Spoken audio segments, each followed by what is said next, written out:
429 with Aliyah Sharif.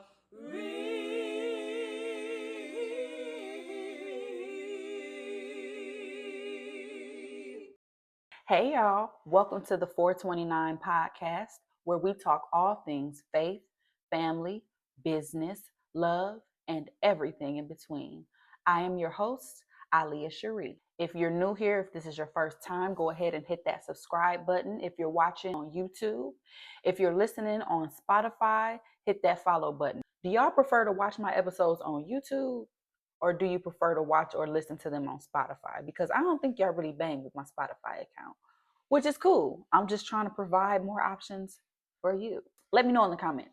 But anyway, today we are talking self-care. It's Mental Health Awareness Month. So y'all know me, this time last year, I did a video on mental health. This year for Mental Health Awareness Month, I wanted to do the same thing and bring awareness to the importance of mental health. Now, the last few topics I've covered in the Uncomfortable Conversations series, it's been a little heavy, so I wanted to lighten things up today. I was watching this church service this past Sunday, and there was a point in the service where a mental health professional got up to speak about mental health, the disparities in the Black community, and some of the services he provides. The very first thing he said caught my attention.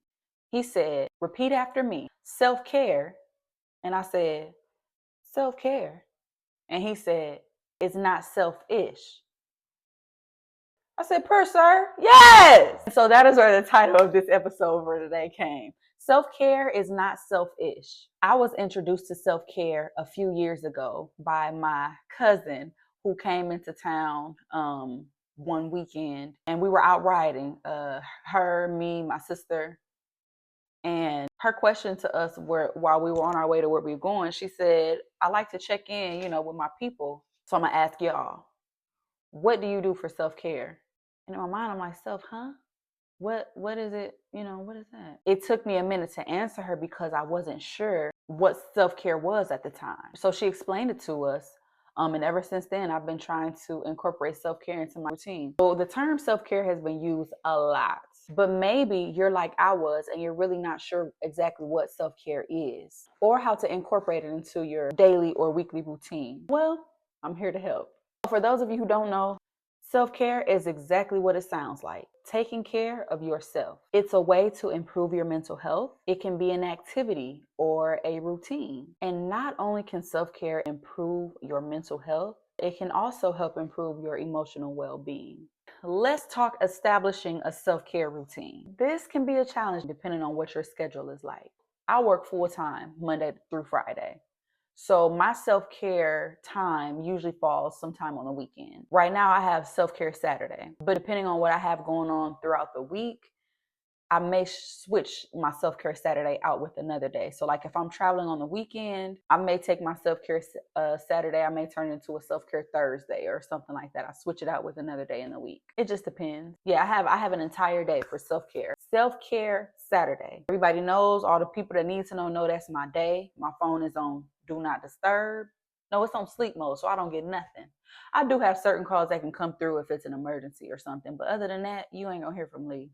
But also keep in mind that self-care, it does not have to be an entire day, especially if you have children or a spouse, or if you're a caretaker and you can only get away with a few hours, that's an option too. Maybe it's 1 hour a day. Maybe it's 1 hour a week. Do what you can do, but make sure you're taking some time for yourself. And when you have this time to yourself, what do you do? I'm so glad you asked. That was corny? Oh, okay.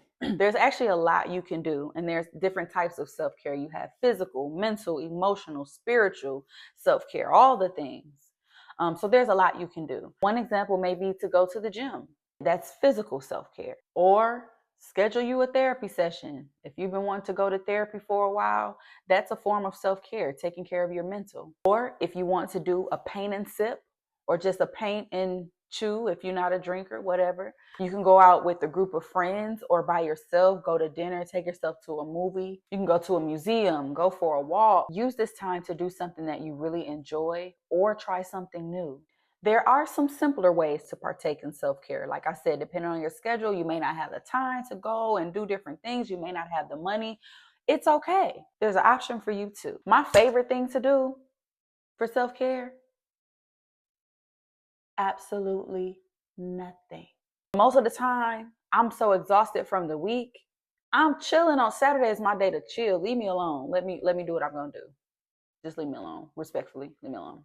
It can be something as simple as deleting your apps for a few hours, your social media apps, or your work apps. If you work, full time or whatever, and you have emails set up to come to your phone, a form of self care for me was deleting that app off my phone, deleting my email app off my phone, so that when I come home, that's my time. I'm done working for the day. When I hit that doorstep, when I hit that threshold, Leah's done. Catch me tomorrow, Lord willing. Okay. So that's a form of self-care. Like I said, you could do the same thing with your social media apps or just limiting your screen time altogether. And I think one of the best things that you can do for self-care is check in with yourself. This may sound like kind of funny or like weird, but I don't think it is.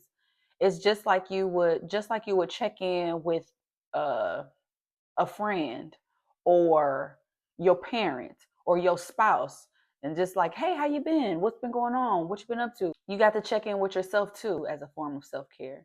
Did something happen throughout the week, something traumatic or something negative? Check in with yourself. How did you feel about that? When she was talking to you and giving you that attitude, how did that make you feel? I talk to myself. I don't care what y'all talk about. That's therapeutic for me. I like to talk, if y'all couldn't tell. And I like to hear myself talk when appropriate, not all the time. But yeah, check in with yourself just like you would a spouse or a friend or anybody. Check in with yourself too. Add yourself to that list. So going forward, how are you going to start checking in with yourself? Are you going to establish a self-care routine? If so, what will you be doing? What are some of your ideas? Let me know in the comments below. Thanks for joining me for another episode. I am Aliyah Cherie, and until the next time we meet, take care of yourselves and take care of each other. Bye.